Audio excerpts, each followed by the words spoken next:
Metro traffic, especially on EDSA, has gone from bad to worse and probably unsolvable. Motoring Forum discusses the solutions implemented and what has worked or not worked. Over the years, traffic in Metro Manila and especially along EDSA has gotten worse and worse. And over the years, the Metropolitan Manila Development Authority and the local governments of cities in the metropolis have implemented various solutions aimed at easing congestion. Before the global COVID pandemic pressed the reset button on many of those solutions, Metro Manila had been experimenting with ideas for solving traffic congestion with various iterations of the same concepts now being re-implemented post-pandemic. Among these ideas were attempts at reducing the volume of cars on EDSA and other metro streets. This was given the name Unified Vehicle Volume Reduction Program, but called coding for short. Mainly, the idea was to ban cars depending on the end number of license plates from running at certain hours on major thoroughfares or in the entire city, depending on respective LGU policies. Has this solution worked? If the rising complaints about worsening traffic on EDSA are any indication, the latest iteration of coding isn't working. Perhaps another indication of coding not working in the short, medium, or long term is the report coming out that the Philippines has the highest growth rate in motor vehicles and motorcycle sales and local production. More and more people are buying vehicles for personal transport, adding to congestion. Pre-pandemic, there was the yellow bus lane, which caused congestion at major junctions on EDSA, turning into terminals for buses and the thoroughfare into virtual parking lots for private vehicles.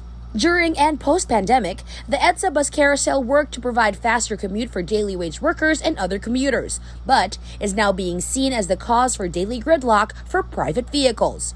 Pre-pandemic, EDSA saw a proliferation of fences, pink, blue, green, depending on who was heading the MMDA, meant as engineering solutions for pedestrian safety, keeping buses and other vehicles into proper lanes. During and post-pandemic, bollards, cement, and orange plastic barriers were installed to separate the EDSA carousel and establish protected bike lanes.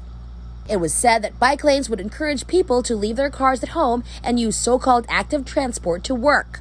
The MMDA now says the bike lanes are underutilized, just a little over 1,000 a day, and propose to widen bike lanes to become shared space for cyclists and motorcycle riders.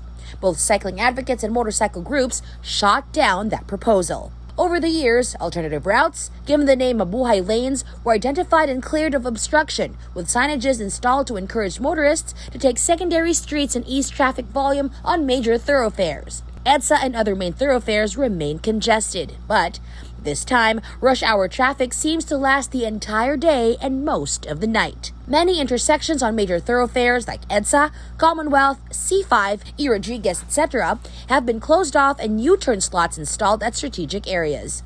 The installation of U-turn slots was supposed to ensure that motor vehicles are continuously moving like giant oblong rotundas. After more than a decade of U-turn slots, motorists still have not learned to maneuver around them properly.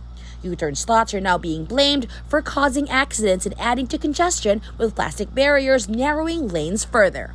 Traffic congestion continues to worsen, and the MMDA and local government units continue to implement many solutions that most motorists and commuters believe have not worked in the past and won't work in the present. The traffic situation in Metro Manila is not helped along in the short run by the construction of in-metro elevated tollways, the metro subway, projects meant to help decongest traffic and provide more efficient mass transport in the long run.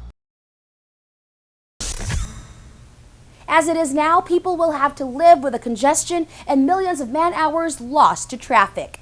Solutions may be forthcoming, many workable, but do they truly work? That's our Motoring Forum this week, courtesy of Suzuki Philippines.